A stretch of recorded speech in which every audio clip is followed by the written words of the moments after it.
Asanteni, karibuni sana kwenye studio yetu. Na leo kama tulivyoahidi jana, tuko na Bishop Geshohe. Asante. Na tunataka kuangalia mada ambayo iko mbele yetu, ni habari za Mtume Muhammad pamoja na utume wake. Maana utume wake sisi hatuukubali. Kwa hivyo tunahoja kwa nini tunakataa utume wa Nabii Muhammad. Kwa nini tunakataa utume wake? Leo ndio tutaweza kuijadili somo hilo, mchungaji. Ya, hivyo ndio tulikubaliana jana. Sasa tutamuita mtume ama nabii, kwa sababu kuna tofauti ya mtume na nabii. Nadhani ya kwamba kulingana vile wanavyomuita Waislamu, wanamuita Mtume Muhammad. Sio Nabii Muhammad. Si Nabii Muhammad, wanamuita Mtume Muhammad. Yeah. Naam. Kwa hivyo karibu sana. Asante sana, nimeshukuru sana mwalimu wangu, na nimefurahi kuwa na wewe tena siku ya leo. Nakumbuka jana tulikuwa tunaongea kuhusu uungu wa Mungu, na nikakumbuka wakati nilijaribu kuongea hilo somo, hata ingawa sikuwa nimelifahamu kama vile nilifahamu jana, na baada ya masomo nakumbuka Ramadhan Kuria aliandika kwenye mada, Bishop amekuja na mengine mapya. Nikashindwa mapya yapi, na ni yale tu yako kwenye Biblia, ni kule siku anaifahamu. Naam. Nasema Bishop amekuja na mengine mapya. Nilishangaa sana, lakini jana hayo mapya aliweza kunisaidia na nikaweza kuelewa ya kwamba Yesu Kristo alikuwa ni Mungu akiwa ndani ya mwili. Na Mungu akubariki sana mwalimu, na uendelee hivyo kwa sababu unatusaidia tukiwa watu wengi. Amina. Asante. Na tumai ya kwamba kile ambacho Waislamu wanafaa wafahamu ni ya kwamba tunaendelea kunoana, maana chuma hunoa chuma. Ni kweli. Na tunaendelea kuongezana elimu na kusaidiana katika elimu, lakini lengo letu ni kufikisha ukweli kama ulivyo katika maandiko kabisa. Na leo tunapoenda kuangalia habari za utume wa Muhammad, hatukubaliani na utume wake kwa hoja. Bishop, ni maswali mengine ambaye yanaweza kuja kwenye mawazo yetu sisi wa Kristo, ya kujiuliza ya kwamba ni kitu gani hiki ambacho Mungu alisahau kumaliza wakati Yesu alipokuwa hapa duniani, mpaka aje Mtume Muhammad baadaye na kudai ya kwamba ndiye rais wa manabii wote wa Mungu. Maana ndivyo Waislamu wanavyo, hata wanamuita mtukufu wa daraja. Wanasema ndiye mtukufu wa daraja, yani kwenye daraja ndio ako juu, hawa wengine wote including Yesu Kristo mwana wako huko chini kabisa. Na kama vile ulisema ya kwamba Waislamu wanaamini manabii, wanaamini kuna manabii wangapi? 124. Na ukasema ya kwamba kati ya hao manabii wote hakuna aliyesema ya kwamba Yesu sio mwana wa Mungu. Hakuna, yeye peke yake. Manabii wote, hakuna nabii amewahi kufundisha ati Mungu hana mwana. Ni yeye Muhammad peke yake. Ni Muhammad peke yake. Na hiyo ni swali ambaye tumeuliza, tunaendelea kuuliza, na hakuna mtu ambaye anajibu. Hata wenyewe wanajibu. Hakuna Muislamu aliye najibu. Huwa nawaahidia mpaka naweza kusilimu kama wanaweza kupata andiko moja linalosema ya kwamba nabii yoyote kado na Muhammad amewahi kusema Mungu hana mwana, ama amewahi sema Yesu si mwana wa Mungu. Na unajua uwezi amini mdomo mmoja. Jana nakumbuka ukisema ya kwamba ushahidi unabebwa na watu wawili ama watu watatu. Sasa anawezekanaje peke yake kama hakuna kitu ambacho hakieleweki hapa, ya kwamba hawa wengine wote wameongea kuhusu Yesu Kristo ni mwana wa Mungu? Mbona yeye aseme sio mwana wa Mungu?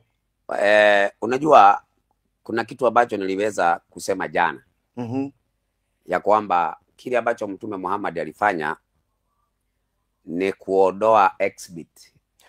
Nakumbuka ukiongea hiyo kitu, evidence. Yani evidence ambaye igeonyesha kweli kabisa. Unajua kama leo Muhammad angekuja na akubali ya kwamba Torati ya Musa ipo, akubali ya kwamba Injili ya Yesu ipo, na akubali ya kwamba Zaburi ya Daudi ipo.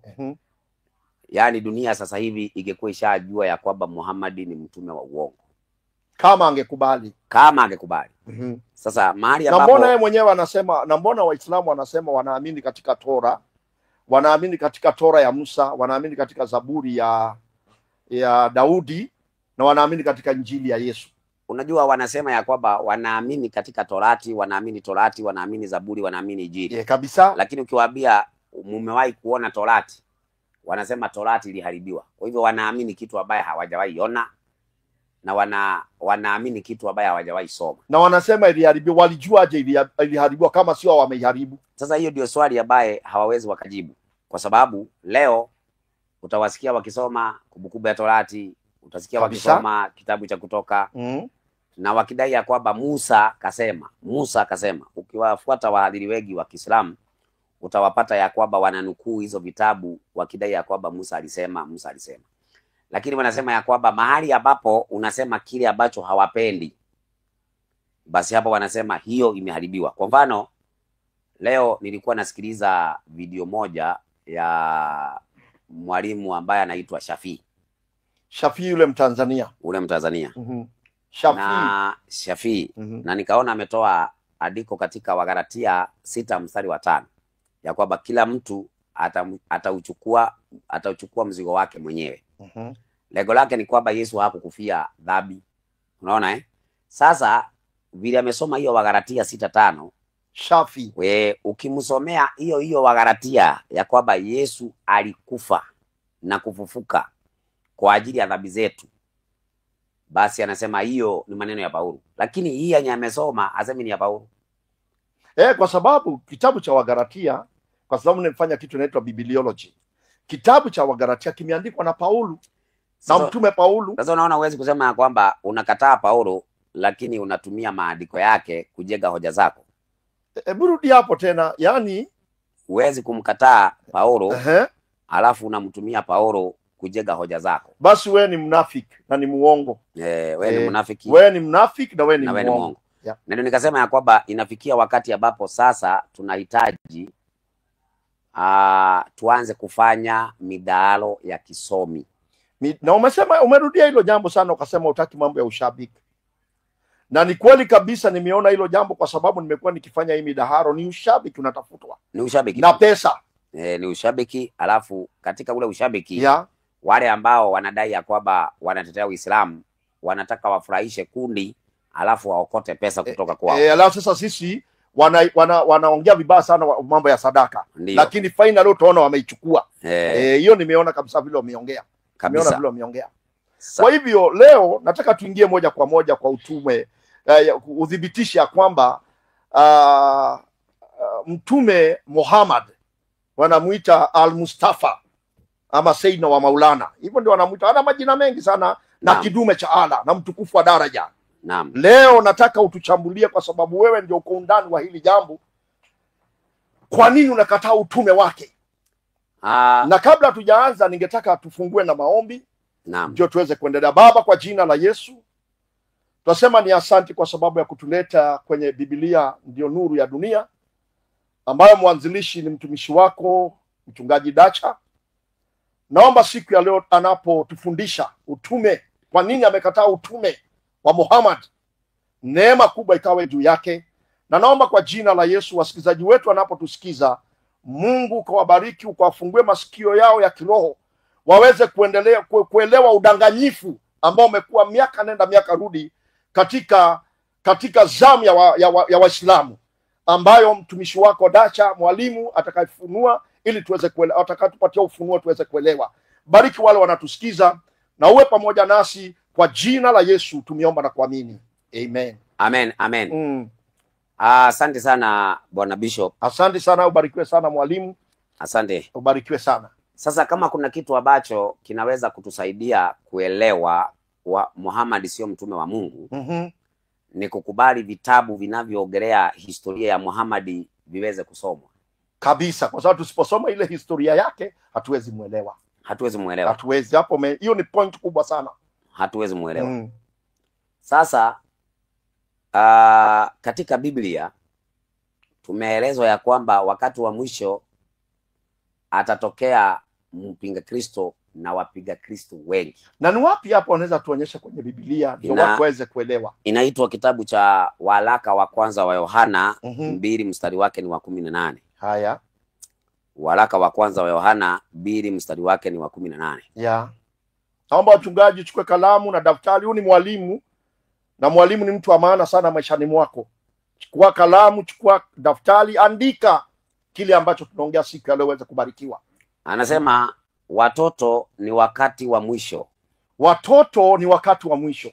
Na kama vile mlivyosikia kwamba mpiga Kristo yuaja, hata sasa wapiga Kristo wengi wamekwisha kuwapo. Kwa sababu hiyo twajua ya kuwa ni wakati wa mwisho.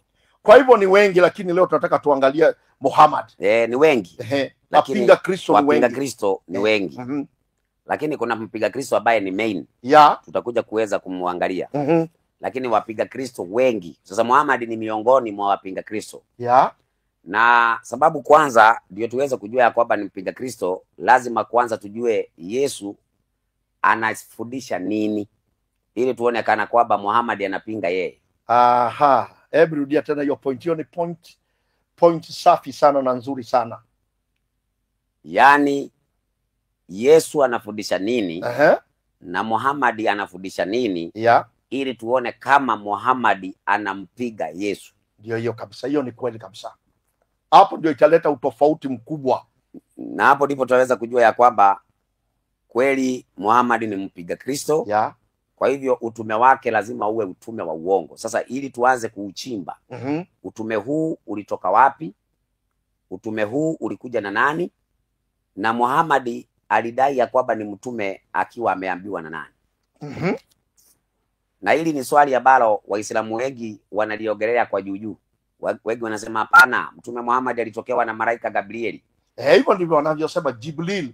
Sasa tofauti ya Gabriel na Jibril ni gani? Mimi hata nilikuwa nafikiria kwamba tuseme ni Gabrieli tu na ni Jibril kwanza. Kulingana na mawazo yao. Lakini tutakapokuwa tunaendelea, tutakuja kuona ya kwamba kwenye pango la Hira. Pango la Hira. Malaika wa Mungu anaitwa Gabrieli hajawahi kanyanga huko akaongea na Muhammad. Sasa wanadai aliongea naye kwenye pango la Hira.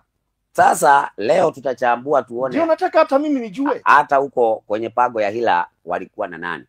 Sasa kitu ambacho ili tuweze kuenda kutafuta uogo wake ni kuonyesha kwamba ndani ya Biblia imemkataa. Ndani ya Biblia amekataliwa. Katika hii waraka wa kwanza wa Yohana 2 mstari wake wa 22 inasema ni nani aliye muongo? Ni swali. Ni nani aliye muongo ila yeye akanaye ya kuwa Yesu ni Kristo?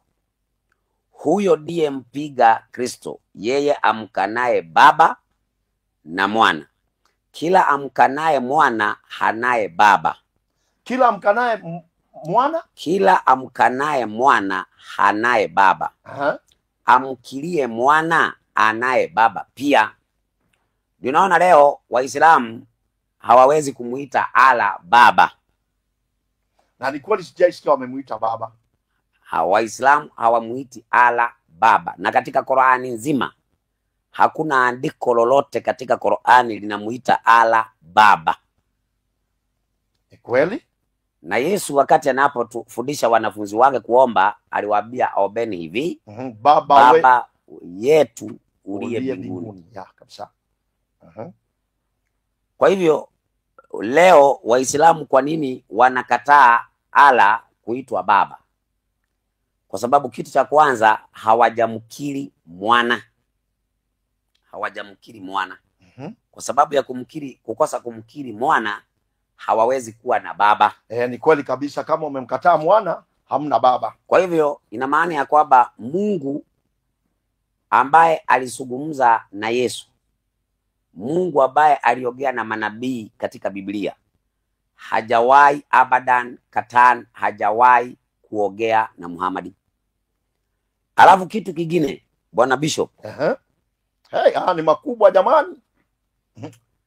Musa, Mungu aliongea na Musa kabisa, lakini Muhammad hajawahi kuongea na Mungu.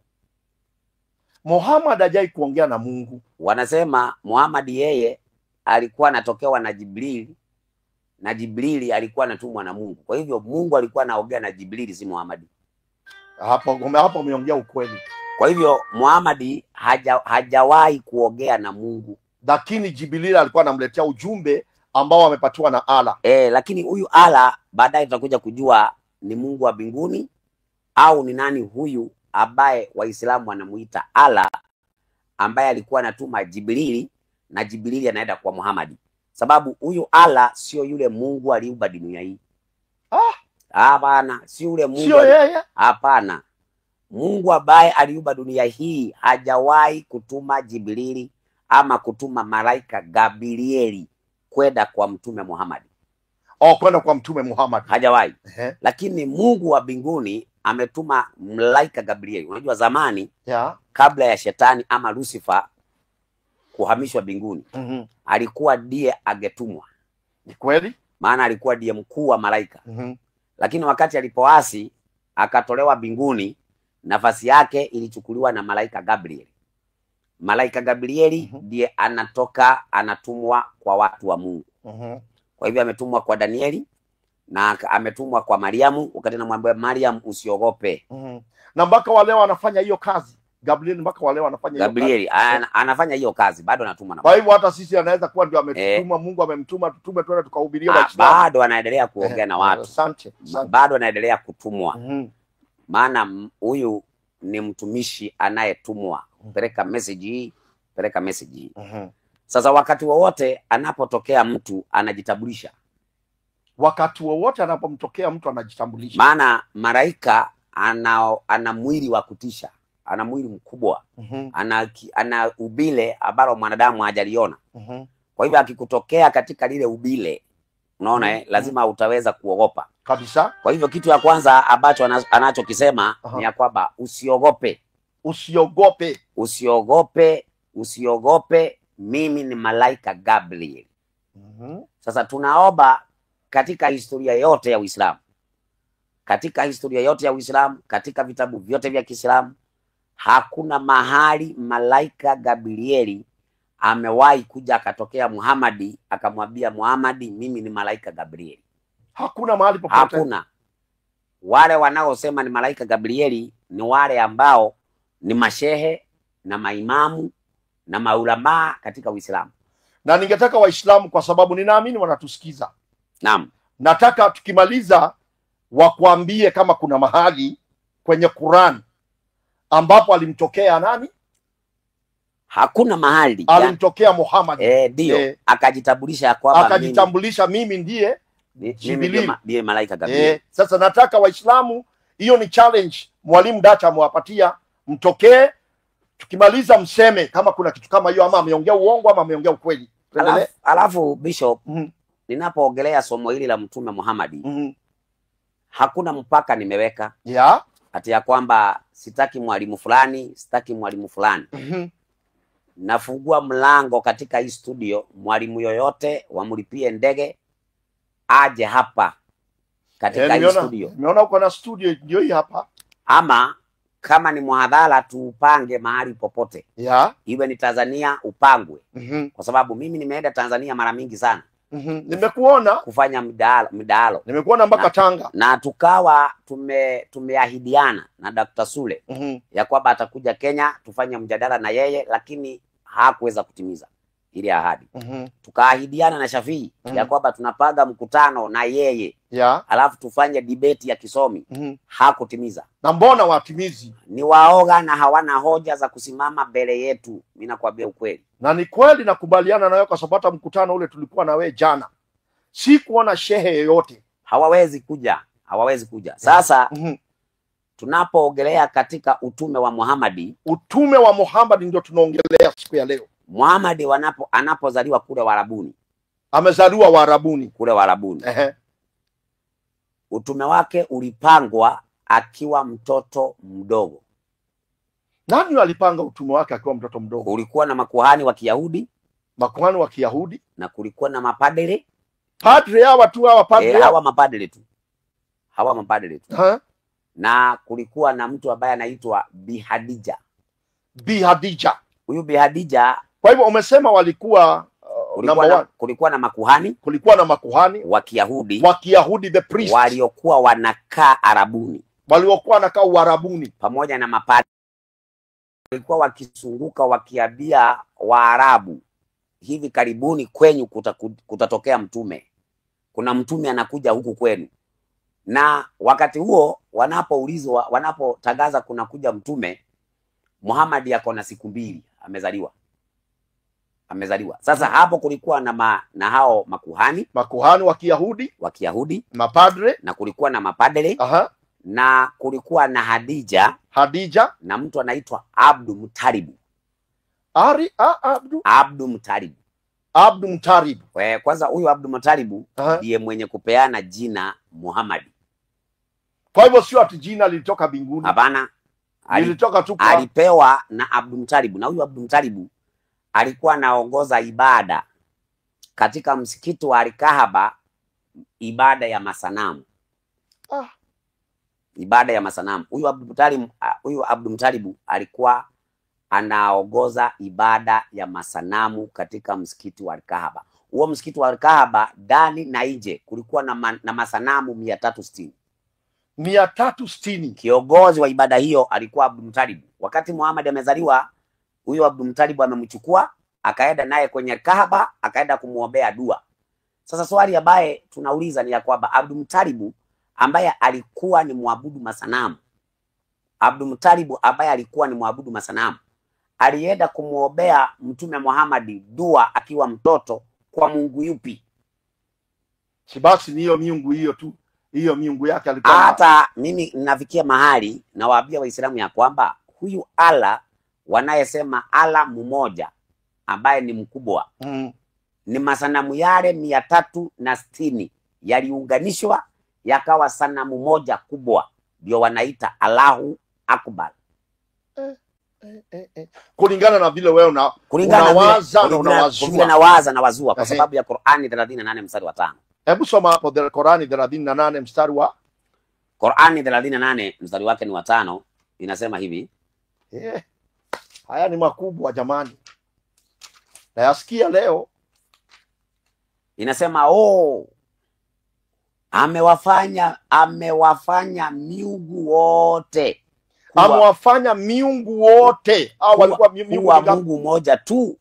Bila shaka hili ni jambo la ajabu. Si unaona walishangaa? Waliona ya kwamba miungu yao yote ilifanywa kuwa Mungu moja. Ni kweli. Na mwenye alifanya hii miungu yote kuwa Mungu moja ni Muhammad.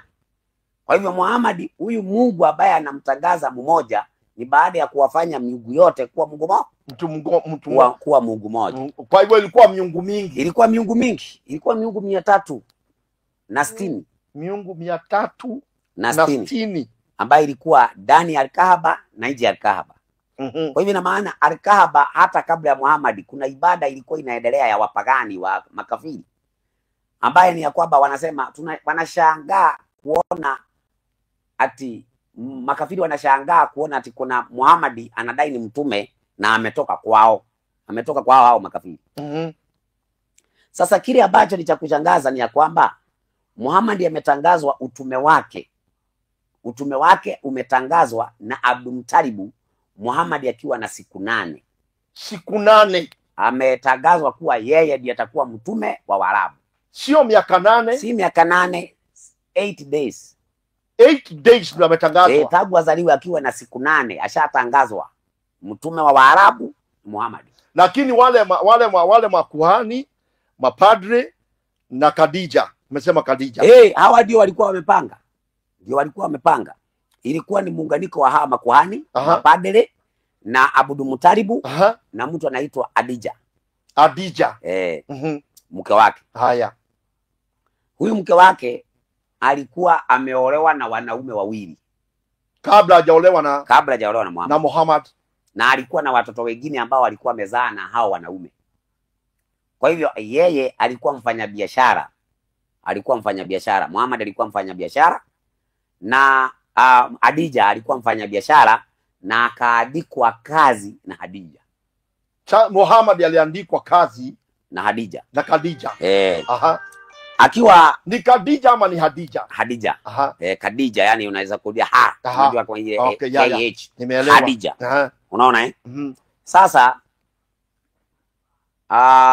wakati ako na miaka 45 Khadija, Muhammad alikuwa na miaka 25. Sasa akawa huyu Khadija amemwandika kazi Muhammad. Amemwandika kazi Muhammad, na vile amemwandika kazi, inasemekana ya kwamba sasa Muhammad akamuoa Khadija. Bado iko question mark bado, lakini haisu. Unaweza tukakubaliana na basi na madai yao. Wanaweza kukubaliana na madai yao. Tafadhali, unajua hii simu yangu ina watu wengi na lazima na nikizima baada hiyo wanapiga baada nyingine. Sasa huyu Khadija akamwandika kazi nani? Muhammad. Akamwandika Muhammad. Lakini Muhammad akiwa na siku 8 alikuwa ametangazwa kuwa ni mtume. Akiwa na siku 8 alikuwa ametangazwa kuwa yeye ni mtume. Naam. Alikuwa ametangazwa kuwa yeye ni mtume. Sasa wakati ameoa Khadija, inasemekana ati akiwa na miaka 38 amehamia majabalini. Akatoka nyumbani akaenda kwa majabali. Sasa kwenye majabali, anasemekana huko watu ndio sasa amepata utume. Lakini kuna swali ambalo tunaweza kujiuliza. Amepataje utume kwenye miaka 40 wakati akiwa na siku 8 alikuwa shatangazwa? Hapa pana swali. Kwa sababu kama alikuwa ametangazwa akiwa na siku 8, sasa mbona akae hii miaka yote? Sasa ndio baadaye akiwa na miaka umesema 40. Ndio sasa tena anatangazwa kuwa ni mtume. Na tena anatangazwa ya kwamba ameenda kwenye pango, na kwenye pango ameenda akapewa utume na malaika Gabriel. Lakini katika hiki kisa ni kirefu, ambaye unajua kisa ambacho kina ukweli kinanyooka. Ni kweli kabisa, lakini kisa ambaye kina uongo kinapinda. Pinda wezi ya. Hivyo sasa kweli leo tunasoma katika vitabu vya Kiislamu. Kwa mfano hapa kuna kitabu ambacho kinaitwa Wakeze Mtume. Wakeze Mtume wakubwa. Mwandishi ni Sheikh Abdalla. Wakeze inamaanisha nini? Wake zake Muhammad wakubwa. Anasema Sheikh Abdalla Said Farisi aliyekuwa kadhi mkuu wa Kenya ndiye mwandishi wa kitabu hiki. Kwa hivyo hiki si kitabu ambacho ati nimeenda nikaokota barabarani. Mwandishi ni kadhi mkuu wa Kenya kabisa, na ni mtu mkubwa ni marehemu. Ambaye ni mtu mkubwa kwenye ulingo wa Uislamu. Ni mtu mkubwa, anaandika historia ya Uislamu. Sasa kuna kitu ambaye nataka hapa usikie. Niko tayari. Hata wasikizaji wangu wanataka kujua hili jambo. Anasema basi Bibi Khadija akaridhia, na moyo wake furaha tele umejaa kwa kuona utume sasa kweli kweli unamjia. Basi akamsali kidogo tu. Ni ukurasa wa 10. Basi alipomfundisha, na wacha tuende kwa haraka ndio tuweze kupata kitu hapa Na mtume wakati huo alikuwa kijana wa miaka 25, na Bi Khadija mwanamke wa miaka 40, na mtume alikuwa hajaoa bado, na yeye Bi Khadija akishaolewa mara 2 na kisha kuzaa watoto 5 wengine wakubwa kuliko yeye mtume. Sasa wakubwa kuliko yeye kuliko Muhammad mwenyewe. Na hili jambo ni jambo la kushangaza sana. Hebu endelea nilisikie. Sasa katika ukurasa wa 12 inasema hata siku moja katika mwezi wa Ramadhani, na hali ya kuwa mtume kisha timiza miaka 40, mara siku hiyo Jibrili alimdhihirikia na kumjuvia kuwa kasha kuwa nabii, na vituko vingi alimfanyia kama tunavyosikia. Vituko. Sasa hapa wamedai, sasa nataka usikilize vizuri. Wamedai ya kwamba ni malaika. amemkujia. Mhm. Basi mtume akafanya hofu, akarejea kwa mkewe, akamhadithia, na pale pale homa kubwa kabisa ikampanda. Akataka kufunikwa manguo, mara akawa anatetemeka kwa delema na anawezeseka na kusema, najihofia nafsi yangu kuchezewa na mashetani na kuniharibu Najihofia nafsi yangu kuchezewa na mashetani, kuchezewa na mashetani, sio Na- malaika tena. na kuniharibu akili yangu na kunizuga. Sasa mahali tumefika sasa, kuna hii kesi ikapelekwa mahakamani, na kuambia Waislamu sijui wataenda baada gani, kwa sababu kule juu wamesema aliyemtokea Muhammad ni malaika Gabriel, Kabisa. lakini wanasema anapoenda nyumbani kwa Hadija anasema, Yeye mwenyewe sasa. anasema afunikwe manguo. Kabisa. Anasema nahofia nafsi yangu, nina hofu, nimechezewa na mashetani. Sasa sio malaika. Sasa inakuwaje malaika awe tena mashetani? Hapo pana Thank you swali so kubwa much. sana. Thank you so much. Na wakaribisha wote kwa BN. Pango amemuondolea Muhammad hofu, Hofu yote. akimwambia usiogope, Yeah. mimi ni malaika Gabriel. Mhm. Lakini anasemekana ameenda akamiminwa, akafinywa, akiambiwa ikla ya Muhammad, soma soma. Analazimishwa kusoma, alafu yule anayemlazimisha kusoma hajitambulishi jina.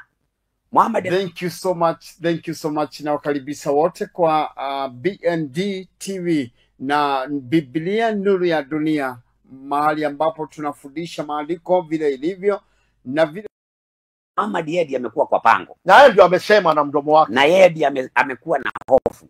Amesema na mdomo wake. Yule anayemuondolea hofu Mhm. hawakuwa naye kwa pango. 100% umeongea ukweli mwalimu. Hawako naye kwenye pango. Si unaona? Ya. Sasa ina maana ya kwamba hiki ni kisa ambacho walikuwa wameshakipanga.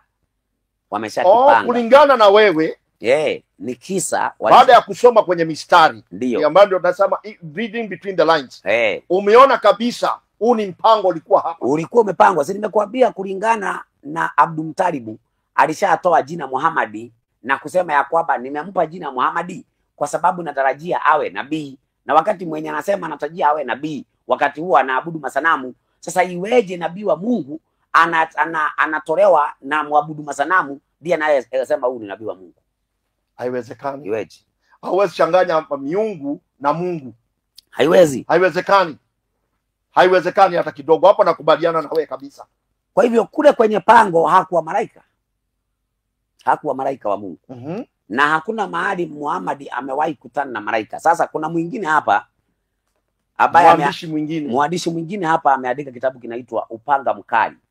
Hivi ni vitabu ambavyo Waislamu wanakubaliana navyo. Hizi ni vitabu ziko kwenye maktaba ya Kiislamu. Ukienda pale Tanzania kuna mahali ambapo panaitwa Karioko. Nyinyi wa Kristo ndeni mnunue hizi vitabu pia na nyinyi muelewe haya mambo. Ziko hapo, ukitaka hapo unaenda unazinunua hizi vitabu. Karioko. Unazipata hapo. Na zinauzwa na nini? Kwa hivyo hapa Nairobi huwezi ziona. Na ni nyingi. Hata hapa Isili kuna wakati utazipata pale Isili. Utazipata. Haya, tuendelee. Sasa kwenye hiki kitabu umesema kinaitwaje? Kinaitwa Upanga Mkali. Upanga Mkali. Upanga Mkali. Haya. Hiki kitabu kinaelezea habari za Mtume Muhammad anapotoka kwenye pango la Hira. Anasema tulikuwa pamoja na mtume majangwa, tulikuwa pamoja na mtume usiku moja. Mara tukamkosa, tukamtafuta katika majangwa na mabonde, tukasema ameuawa. Basi tukalala usiku mbaya waliowahi kulala watu. Kulipopabazuka, mara tukamuona akija akitokea upande wa Hira. Tukamwambia, ya Rasulullah, ya Rasulullah, tumekukosa na tumekutafuta wala hatukukupata. Basi tukalala usiku mbaya waliowahi kulala watu. Akasema, nilijiwa na muhitaji wa majini, nikaenda naye nikawasomea Qur'an. Sasa sio malaika, ni muhitaji wa majini. Ni muhitaji wa majini. Sasa tunaposema utume wa Muhammad una kasoro. Una dukuduku. Unajua Qur'ani haina historia yoyote ya Muhammad. Qur'ani ati kusema kwamba unategemea Qur'ani kueleza habari ya Muhammad, hii Qur'ani haielezi habari za Muhammad. Na Waislamu wanajua hivyo.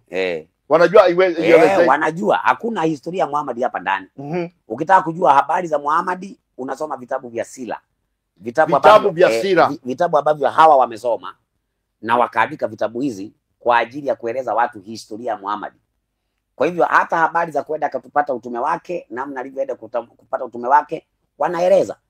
Unaona? Kuna kitabu kingine kinaitwa Maisha ya Mtume Muhammad, kimeandikwa tu na Sheikh Farsi. Anasema ya kwamba Mtume Muhammad wakati alipopata utume alipewa utume huo na kuambiwa jibashirie kuwa wewe ni mtume, na aliambiwa na mtu anaitwa Waraka bin Nafai ambaye alikuwa padre wa kanisa la Kinasala la Katoliki. Hebu rudia tena. Muhammad aliambiwa jibashirie kuwa wewe ni mtume. Kujibashiria ni kumaanisha aje? Yaani kujitangaza tu. Sio Mungu akutangaze, wewe jitangaze ya kwamba wewe ni mtume. Mwenye anamwambia hivyo ni Waraka. Na Waraka ni nani unaye? Huyu Waraka alikuwa padre wa kanisa Katoliki. Na Waislamu wanajua hivyo? Wanajua. Hakuna Muislamu ambaye amesoma ambaye ajui hiyo.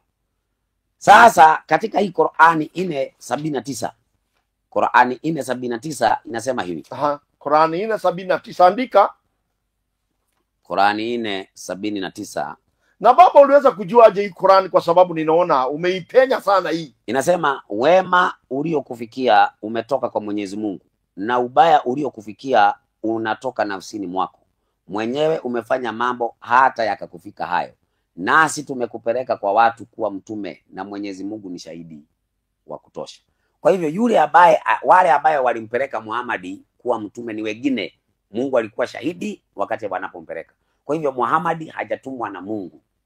Muhammad ametumwa na watu ambao walipanga na wana mipango yao. Ndio naona hata ule wahai ambaye wanasema ya kwamba wahai ulikuwa unatoka kwa Allah unakuja kwa Jibrili, Muhammad anaambiwa wahai wakati huyu Waraka alipokufa wahai ukasimama. Sasa nauliza, wahai wa Muhammad si ulikuwa unatoka kwa Allah? Kama sasa kama Waraka amekufa, kwa nini wahai usije? Na wahai umeondoka, wahai ukasimama. Hapo pana swali kubwa sana. Hata mimi naweza kubaliana na wewe, pana swali kubwa sana, kwa sababu kama kabisa ni Mungu alikuwa amemuita, hata wakati Waraka amekufa bado wahai ungeendelea. Kwa hivyo katika jina moja ambayo tunaweza tumia leo ni kwamba Mtume Muhammad anayeaminika na Waislamu leo, utume wake haujatoka kwa Mungu. Utume wake haujatoka kwa Mungu. Ni yeye anajitangaza kuwa ni mtume wa Mungu. Mungu hajatangaza yeye. Ndio naona Qur'ani hii anatangaza yeye mtume. Sema mimi ni mtume wa Mungu. Mimi ni mtume wa Mungu. Sema anajitangaza yeye. Anajitangaza yeye. Lakini kutoka katika historia yake ya namna alivyopata utume wake ina kasoro na ina maswali chungu nzima kabisa. Kwa hivyo Wakristo ambao leo wako duniani wanatakiwa wajue ya kwamba utume wa Muhammad haujatoka kwa Mungu, na wale ambao wameingia kwa Uislamu bila kujua hili, wachukue virago vyao wauache Uislamu. Wauache Uislamu. Wauache Uislamu kwa sababu wataangamia. Unaona hakuna nabii amewahi kuwa nabii wa majini isipokuwa Muhammad peke yake. Unajua hili jambo la majini sijalielewa vizuri hata mimi. Na mwalimu, nashukuru sana, Mungu ameanza kuniongoza nikuje tupatane na wewe. Tumefanya mjadala wa kwanza, wa pili, wa tatu, na nimejua mambo mengi sana wakati tumekutana na wewe. Hebu jaribu kuongea hili jambo la majini, kwa sababu watu wengi hawalielewi hata kidogo. Hebu jaribu kuingia undani wake, utufafanulie kuhusu haya. Yeye ni mtume wa majini vipi? Na tutaweka ikiwa mada. Tutaweka ikiwa mada. Tutaweka ikiwa mada wakati wake. Wakati wake itakuwa mada. Wakati wake itakuwa mada. Ya kwamba yeye ni mtume wa majini. Ni mtume wa majini. Alafu kipindi hiki kitakuwa ni kipindi cha Waislamu peke yake. Naona mtu anasema msiogelee Waislamu peke yake, muogelee wa Kristo. Kipindi hiki kitakuwa ni kipindi cha Waislamu peke yake. Kwa sababu tunaongea mambo ya Uislamu. Unajua kuna mtu anaswali tumueleze tu mapema ya kwamba kipindi hiki kitakuwa ni kipindi cha kuchambua Uislamu Yeah, na hoja za Waislamu. ni kweli. Hiki kipindi hakitakuwa kipindi cha Wakristo. Mtu akitaka kipindi cha Wakristo anakiomba kipindi cha Wakristo, anakiweka na yeye anaendelea Anakiweka na anatuambia na angetaka tuongee kuhusu nini. tuongee nini. Hapa itakuwa ni sawa. Kwa Basi. hivyo hii ni kipindi cha Waislamu. Nyinyi Waislamu mahali mpo, tunawaomba njooni muweze kuongea kuhusu hili jambo ambalo mwalimu Dacha ambaye mnamjua sio mwaka mmoja ama miwili ama mitatu, kama ameongea ukweli ama kadanganya, kwa sababu Qurani ni yenyu, mtume ni wenu, na haya mambo yote mnayajua. Basi kama ameongea uongo, basi tokeeni mfanye nini, muweze kusema ameongea uongo na mpatie na mlete maandishi. Kuna ndugu fulani ambaye alikuwa ako South Africa, sijui kama yule ambaye ako kwenye ndani ya studio anaweza kutupadishia tuweze kumsikia huyu mchungaji kutoka South Africa. Ana ujumbe, hata yeye pia amesikia kutoka kwenye mtandao wa Biblia Nuru ya Dunia. Biblia Nuru ya Dunia inafika mpaka Afrika Kusini. Thank you so much. Na wakaribisha wote kwa BND TV na Biblia Nuru ya Dunia, mahali ambapo tunafundisha maandiko vile ilivyo na vile tunafundishwa maandiko pale na mwalimu Dacha. Na naona kwamba watu wamekaa mahali wametulia ili waweze kufundishwa maandiko pale na mwalimu Dacha pale uwanjani. Na vile naona watu ako ngangari kufundishwa maandiko na vile maandiko inasema vile ilivyo, watu wajue ukweli ndio waamini na waamini maandiko vile ilivyo. Kwa hivyo naona kwamba watu wametulia sana wakigojea mafundisho kutokana na kwa mwalimu Dacha. Wacha tuende kwa uwanja ili tuweze kusikia vile mwalimu Dacha anafundisha pale uwanjani.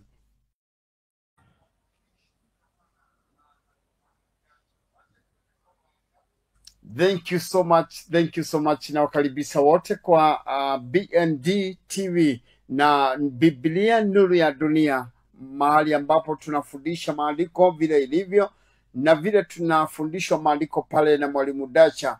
Na naona kwamba watu wamekaa mahali wametulia ili waweze kufundishwa maandiko pale na mwalimu Dacha pale uwanjani. Na vile naona watu ako ngangari kufundishwa maandiko na vile maandiko inasema vile ilivyo, watu wajue ukweli ndio waamini na waamini maandiko vile ilivyo. Kwa hivyo naona kwamba watu wametulia sana wakigojea mafundisho kutokana na kwa mwalimu Dacha. Wacha tuende kwa uwanja ili tuweze kusikia vile mwalimu Dacha anafundisha pale uwanjani.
Tunamngojea ndugu yetu hapa kutoka South Africa aweze kuingia ndani ya studio tuweze kumsikia ana ushuhuda gani ambaye ataweza kutoa, na kama atakuwa na shida ya kuingia basi itabidi niweze kumpigia simu moja kwa moja tuweze kumsikiliza.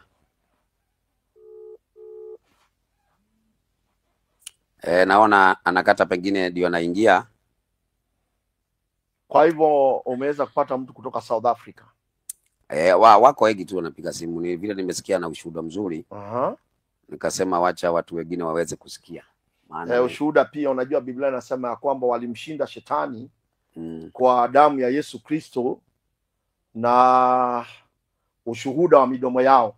Na hawakupenda maisha yao hadi wakati wa kufa.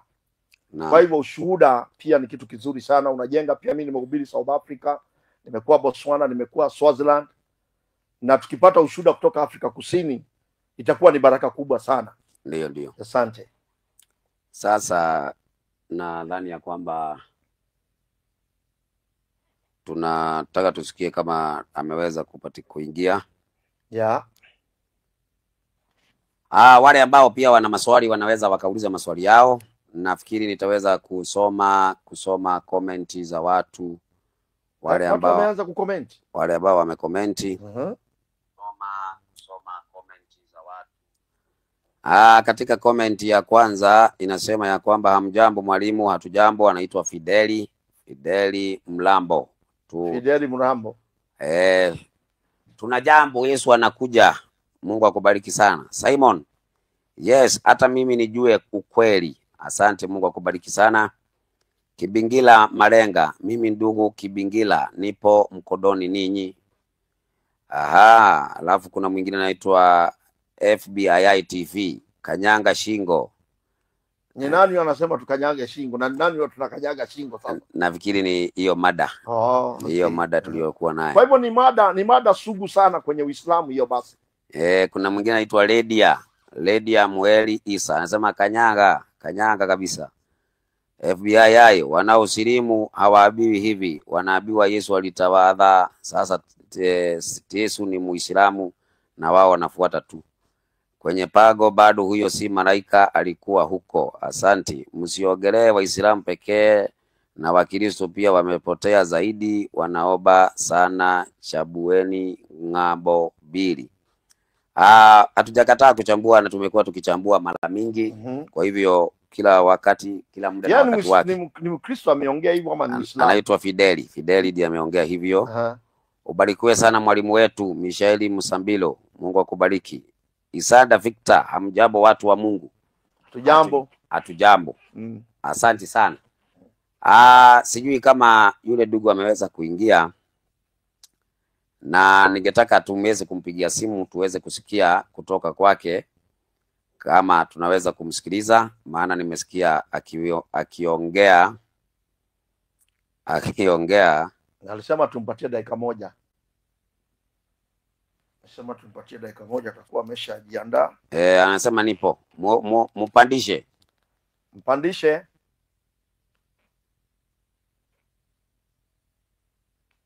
Bwana Yesu nasifiwe.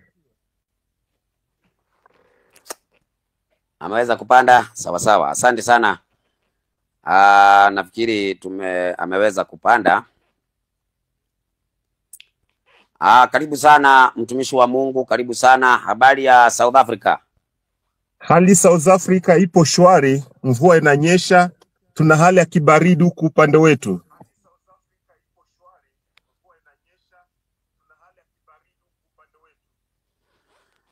Karibu sana katika studio ya Biblia Nuru ya Dunia, na tunataka tukukaribishe uweze kuwasalimia watu wa Mungu, alafu uweze kutueleza historia yako kama ulivyokuwa unanieleza. Karibu sana. Asante, karibu.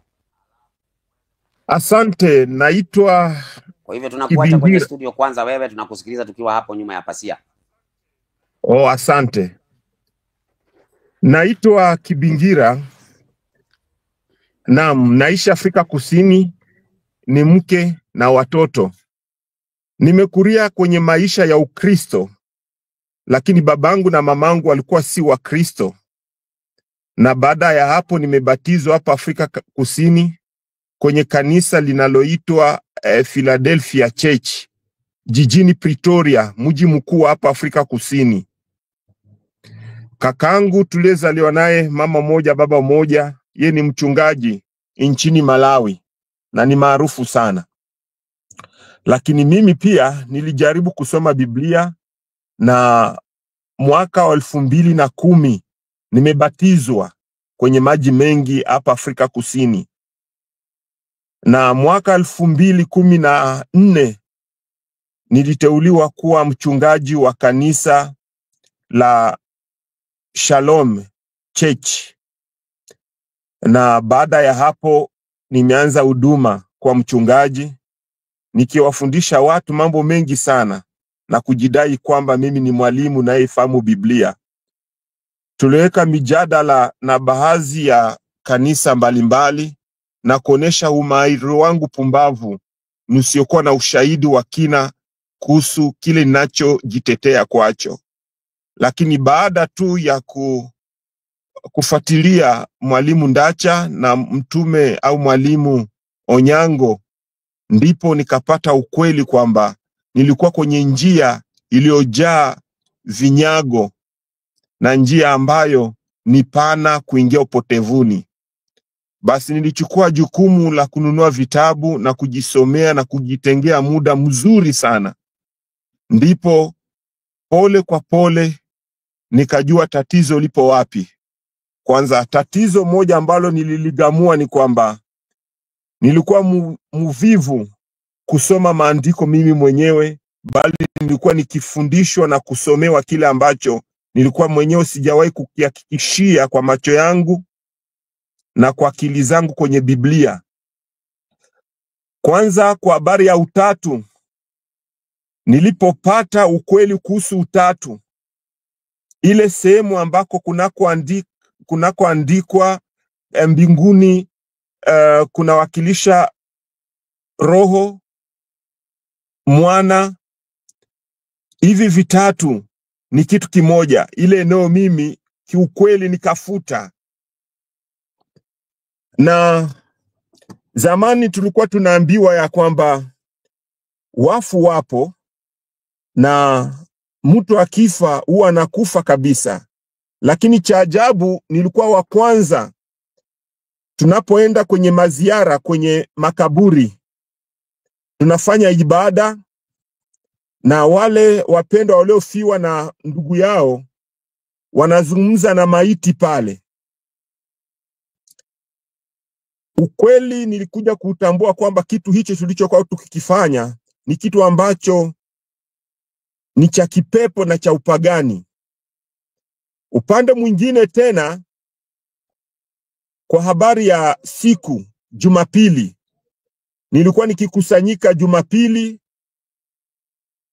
na tulikuwa tukifanya sherehe mbalimbali kanisani, ikiwemo siku ya kuzaliwa, ikiwemo sherehe ya mwaka mpya na masherehe mbalimbali ya Kikristo.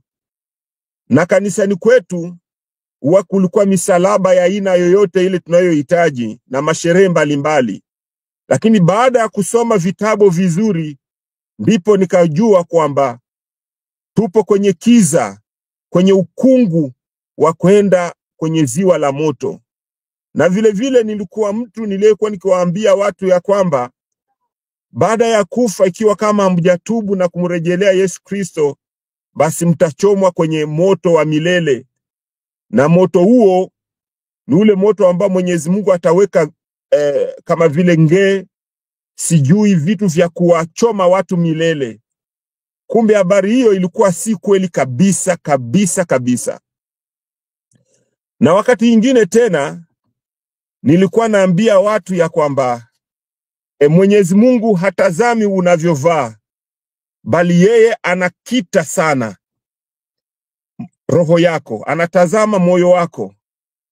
Kanisani kwetu wanawake wanaweka kucha bandia, wanaweka wigi bandia. Kanisani kwetu wanawake wanavaa nguo fupi. Kanisani kwetu wanawake wanaweka namaanisha rangi juu ya rangi, namaanisha anabadilisha, wanajichua mwili. Hilo sio tatizo. Na kanisani kwetu wa wanawake wanahubiri na wanachukua uongozi wa kusimama kanisani wakihubiri, na kwenye baraza mwanamke ana kauli ya mwisho pia. Na hata ndoa, mwanamke anafunga ndoa, anafungisha ndoa kwa wale ambao wanahitaji kuoana.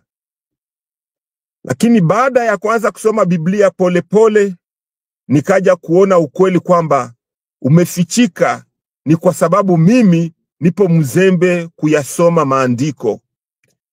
Na kitu kingine ambacho kilikuwa kikiniumiza sana sana, tulikuwa tukiambiwa ya kwamba tukitoa hela na kuambia kwamba watu watoe hela, basi hapo ndipo baraka zao zitajibiwa kwenye maombi yetu. Kwa sababu hapa Afrika Kusini, kama wewe ni mchungaji, unalipwa kwa mwezi hela takriban milioni 2 ya Kitanzania kwa mwezi, mchungaji. Kwenye hiyo hela milioni 2 utalipa nyumba na utabeba watoto shule kwenye hiyo milioni 2. Pia hata na wapiga gita huko Afrika Kusini kanisani kwetu walikuwa wakilipwa. Ni waimbaji tu ndo walikuwa hawalipi, waimbaji wa kawaida. Ila muimbaji yule ambaye ana talanta kubwa, ambaye anaongoza wengine, huyo analipwa. Hayo ndo mambo ambayo yapo huko Afrika Kusini. Baada ya kufahamu ukweli, nilitetea ukweli ule kwamba Mungu ni umoja na mwana wake ni Kristo Yesu, ambaye yeye ana mwanzo na yeye ni mtoto wa Mwenyezi Mungu. Kwa hiyo sala zote tunapaswa kuzibeba kwa Kristo, yani sala zote tunapaswa kuzibeba kwa Mwenyezi Mungu kwa njia ya Yesu Kristo. Basi siku hiyo niliitwa na tukaweka kikao pale cha baraza, nikakanywa kabisa. Nilikataa, wakanambia, bwana, wewe tayari tumesha kutenga kwenye kanisa ambayo tumefungua pahali. Utakapoweka mambo mabaya, basi utakuwa umeliangusha kanisa. Na kama ni tatizo la mshahara, basi tunakuongezea mshahara. Nikapewa milioni 2.5 ya Kitanzania kwa mwezi. Nikapokea hela hiyo kwa mwezi mmoja. Lakini mwezi uliofuata roho yangu ilisuta, ikaniambia hapana. Kwa nini nimeshafahamu ukweli na bado naendelea kutembea kwenye njia inayojaa mauti? Mimi nyumbani kwangu nilikuwa mulaji wa nguruwe sana. Na hata hapa Afrika Kusini niliwahi kufuga nguruwe. Na kwenye sherehe ya mwanangu nimefanya sherehe, tukachinja nguruwe 2 kabisa. Lakini baada ya kufahamu ukweli, nikakuja kufahamu kwamba kumbe nguruwe hailiwi kabisa. Nyumbani tulipozaliwa tunaruhusiwa kula panya. Kwa panya ilikuwa ni kitoweo cha asili nyumbani kwetu. Nyoka sijawahi kula, ila mbwa nimeshawahi kula.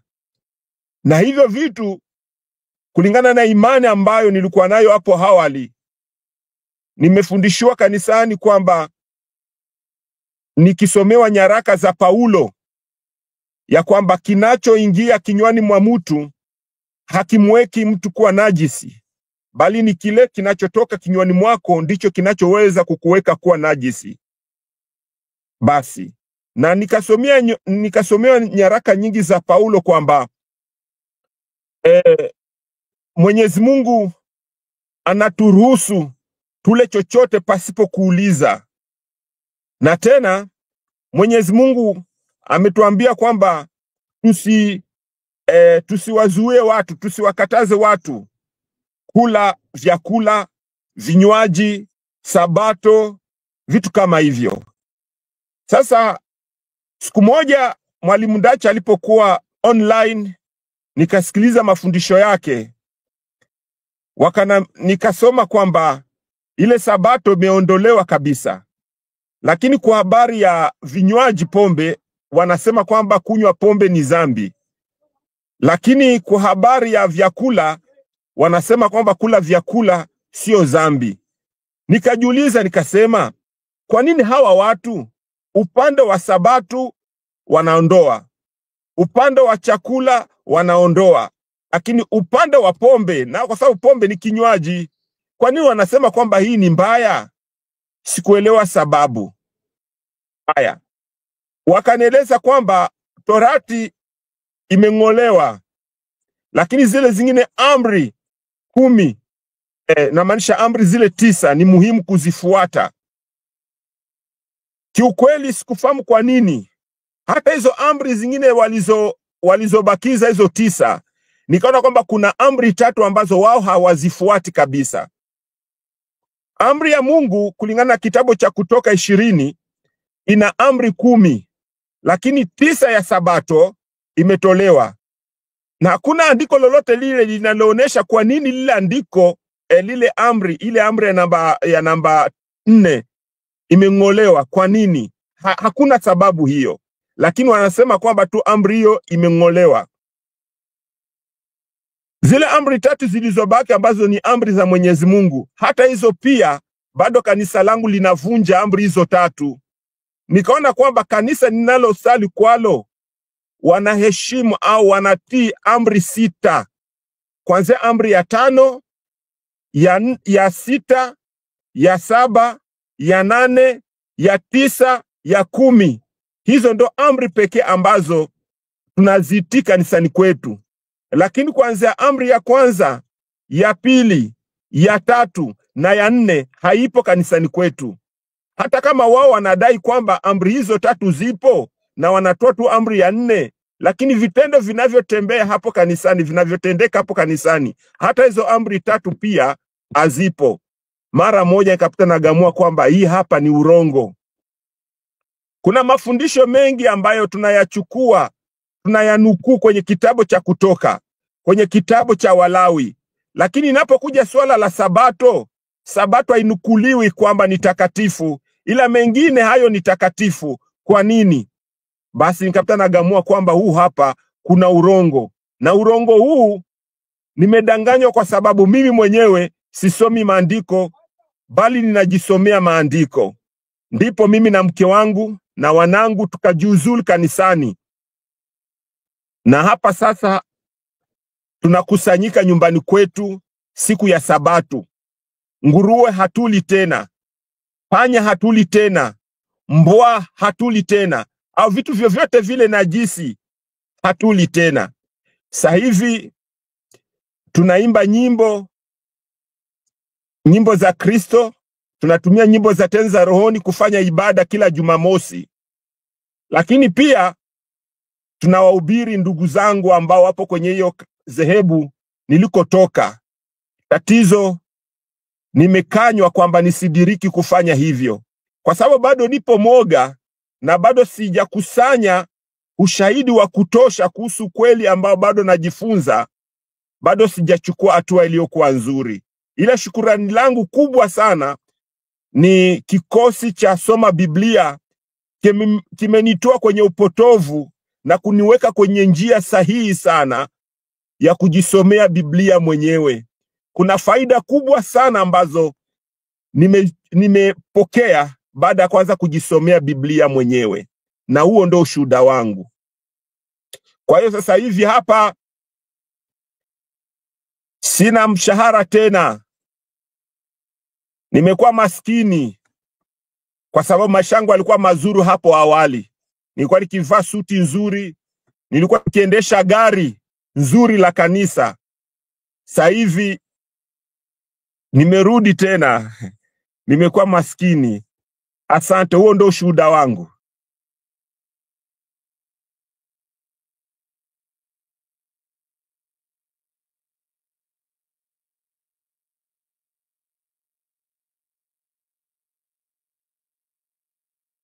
tubadilishe. Haya, asante sana. Mungu awabariki sana kwa sababu ya kusikiliza ujumbe wa huyo mtumishi kutoka kule South Africa, na nimesikia na ushuhuda mwingi ambao anaweza kuutoa, na hakuna kitu kizuri kama mtu ambaye anaeleza ya kwamba nilikuwa nafikiria hili ndilo la kweli, lakini nikafuata ukweli na nikapata kumbe nilikuwa sijaamini ukweli. Hakuna kitu kizuri kama hicho. Hiyo ni kitu kizuri sana. Unajua watu wengi siku hizi hawatetei kweli. Hawatetei kweli, ni waongo tu. Watu wengi wanatetea dhehebu lao. Dhehebu badala ya kuangalia vile kiini ambalo ndilo neno ambalo wamesema hapa, Biblia ndio nuru ya dunia. Kuna kitu kingine, ni Biblia peke yake. Ni Biblia peke yake. Sasa ndugu yangu kutoka South Africa, Mungu akubariki sana. Tunakukaribisha sana katika imani hii ni ya kweli na tunaitetea katika kweli. Amen. Amina.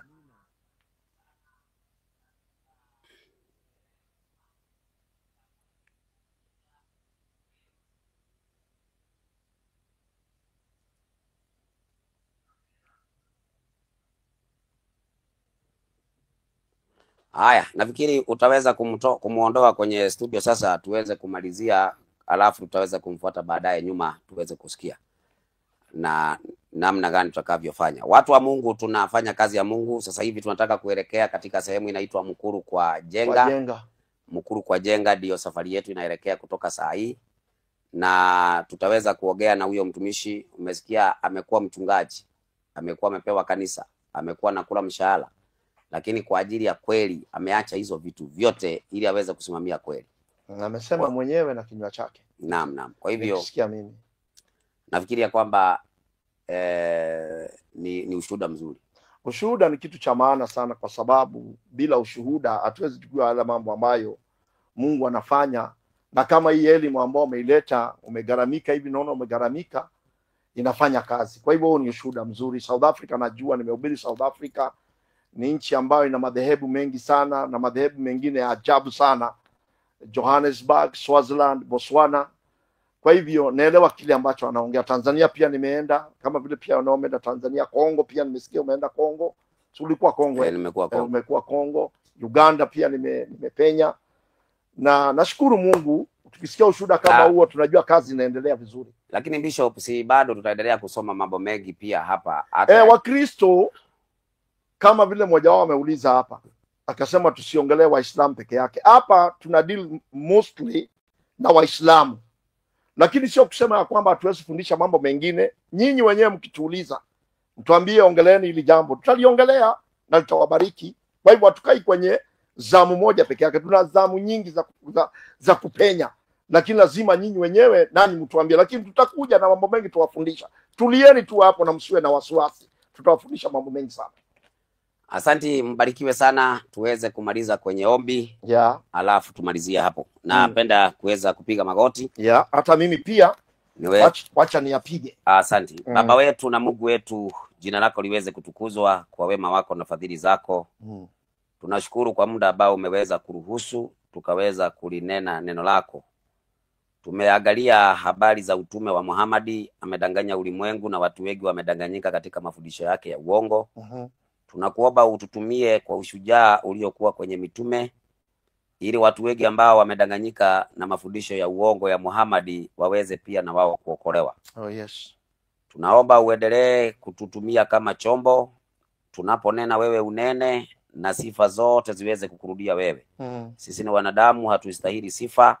Sifa ni zako wewe peke yako kabisa. Tunapotoka hapa kuelekea Mukuru kwa Jenga kwa ajili ya ujumbe, tuongoze. Shikilia mawingu, watu wako walio na kiu na njaa ya neno lako waweze kushimba na kuondokewa na kiu ambayo iko ndani yao. Jina lako liweze kutukuzwa, kwa jina la Yesu tumeomba. Basi ningetaka pia tuombee wale ambao wana mahitaji. Unaweza kuwa hapo wewe ni mgonjwa ama kuna jambo lolote ambalo linakusumbua. Wacha tuombe, kwa sababu mtumishi ameombea kile ambacho amefundisha siku ya leo. Baba, kwa jina la Yesu Kristo mwana wa Mungu aliye hai, kuna wale ambao ni wagonjwa, kuna wale ambao wametutazama wanahitaji miujiza na ishara na maajabu maishani mwao. kama watumishi wako ambao ulimwagilia mafuta na ukatuita tulinena neno lako. Ulisema kwamba ishara, miujiza na maajabu zitaandamana pamoja nasi. Twanena baraka maishani mwao kwa jina la Yesu. Wale ni wagonjwa, twatangaza uponyaji kwa jina la Yesu Kristo. Wale ambao hawajajua hii njia ya ukweli, tunaomba Mungu ukawafunulie wakaweze kuelewa kwa jina la Yesu. Baba, twasema ni asante. Tunapoondoka mahali hapa kwenda Mukuru kwa Jenga, Mungu utakuwa pamoja nasi kwa jina la Yesu. Naomba hii studio ya Biblia ndio nuru ya dunia na huduma ambao umempatia mtumishi wako Mwalimu Ndacha ikafikia watu wengi, na watu wengi wakabadilishwe, na watu wengi wakajua ukweli, na ukweli waweke huru kwa jina la Yesu. Twasema ni asante, umetenda kwa utukufu wa jina lako. Kwa jina la Yesu tumeomba na kuamini. Amen, amen, amen, amen. Amen. Asanteni. Yeah. Asanteni sana. Kwaherini.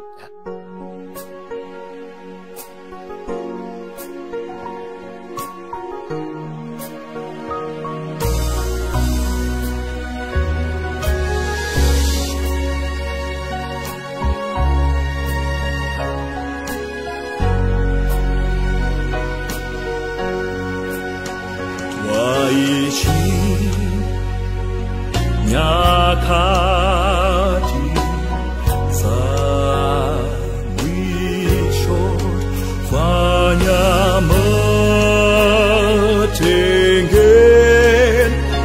matengenezo, sio wakati wa kucheza.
Sauti yake gani yake? Bwana Bishop. Asante sana, ubarikiwe sana mwalimu. Asante, ubarikiwe sana. Sasa kama kuna kitu ambacho kinaweza kukusaidia kuelewa wa Muhammad sio wa Mungu.